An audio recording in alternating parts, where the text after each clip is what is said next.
নমস্কার, আমি পারমিতার পাকঘরে আপনাদের সবাইকে স্বাগত। আজকে আমার রেসিপি হচ্ছে মাস্কমেলন আইসক্রিম। দেখুন, একদম দোকানের মতন বাজার থেকে যে আমরা আইসক্রিম কিনে আনি এক্স্যাক্ট সেই রকম একদম সুন্দর আইসক্রিম কিন্তু তৈরি হয়ে গেছে এই মাস্কমেলন আইসক্রিম। আসুন দেখে নিই এই মাস্কমেলন আইসক্রিম আমরা কিভাবে বাড়িতে অতি সহজ পদ্ধতিতে বানিয়ে নিতে পারি।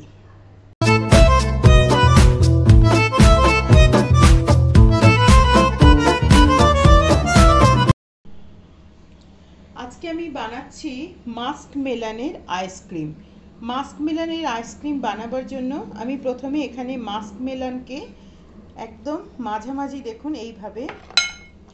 এইভাবে আমি মাস্কমেলনকে মাঝামাঝি একদম এইভাবে কেটে নিচ্ছি। দেখুন, এই যে এরকম দুটো আমি মাস্কমেলন এইভাবে কেটে নেব।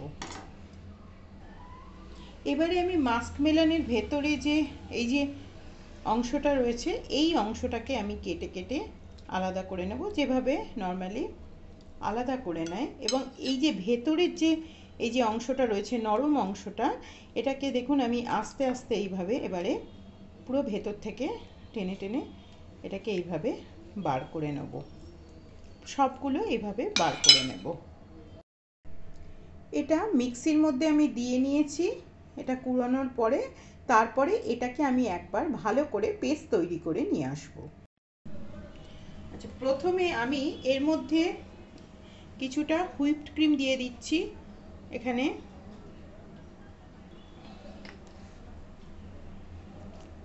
বেশ কিছুটা শক্ত মতন হুইপ ক্রিম কিন্তু আমি এর মধ্যে দিয়ে দিচ্ছি। এখানে আমি প্রায় 200 গ্রাম মতন হুইপ ক্রিম নিয়ে নিয়েছি। এবারে আমি এটাকে মিনিট 5 মতন বিট করে নেব। 5 মিনিট বিট করে নেবার পরে এটার মধ্যে আমি এবারে একটু চিনির পাউডার চিনি প্রথমে আমি দিচ্ছি, এর মধ্যে অ্যাড করছি। দেখুন, এখানে পাউডার চিনি, পাউডার সুগার যেটা বলে সেটা, পাউডার সুগারটা দিয়ে আরও আমি একবার মিনিট 2 মতো বিট করে নেব। এরপরে আমি এর মধ্যে এই যে মাস্কমেলনের যে জুসটা বানিয়ে রেখেছিলাম সেই জুসটা আমি এর মধ্যে দিয়ে দিচ্ছি। পুরো বড় কাপের 1 কাপ দিয়েছি।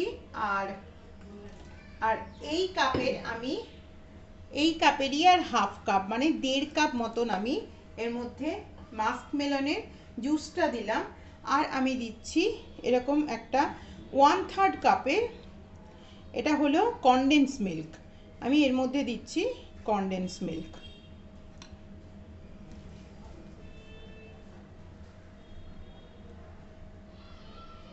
এর মধ্যে আমি দিয়ে নিচ্ছি কনডেন্স মিল্ক।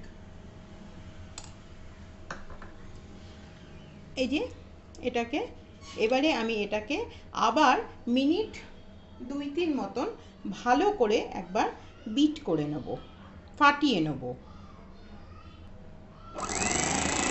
দেখুন, প্রায় ডবল সাইজের উপরে হয়ে গেছে এটাকে এবারে আমি একবার ভালো করে ফাটিয়ে নেব। ডবলেরও বেশি দেখুন ফ্লাপি হয়ে গেছে। এবারে আমি এর মধ্যে এখানে এনেছি আমি ভ্যানিলা এসেন্স। আপনারা দেখতে পাচ্ছেন এই ভ্যানিলা এসেন্স আমি মাত্র 1 ড্রপ আর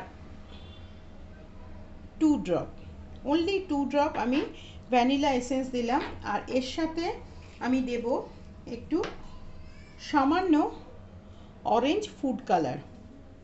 এই যে এটা দেবার পরে আমি আরও একবার এইভাবেই এটা আরেকবার জাস্ট ঘুরিয়ে নেব। এই যে এইভাবে একটু মিশিয়ে নেব। পাশটা এরকমভাবে একদম পরিষ্কার করে যতটা পারবেন নিটভাবে এটাকে এরকমভাবে আমি এই বাটিটাতেই বসাচ্ছি।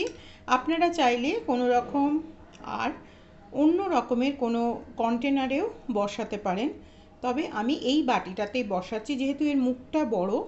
এটা থেকে নিয়ে পরিবেশন করার সময় কিন্তু সুবিধা হবে এই জন্য, আর নষ্ট কম হবে যত আপনারা চেঞ্জ করবেন বাটি তত কিন্তু জিনিসটা নষ্টও হবে। এবারে আমি এরকম ফয়েল পেপার দিয়ে এটাকে মুড়ে দিচ্ছি। আপনারা চাইলে ট্রান্সপারেন্ট ফয়েল পেপার দিয়েও মুড়তে পারেন। এটা একদম মুড়ে একদম একটা এরকম বানিয়ে নিচ্ছি। এটাকে 6 থেকে 7 ঘন্টা মানে প্রায় ওভারনাইট আমি এটাকে ডিপ ফ্রিজারের মধ্যে রেখে দেবো।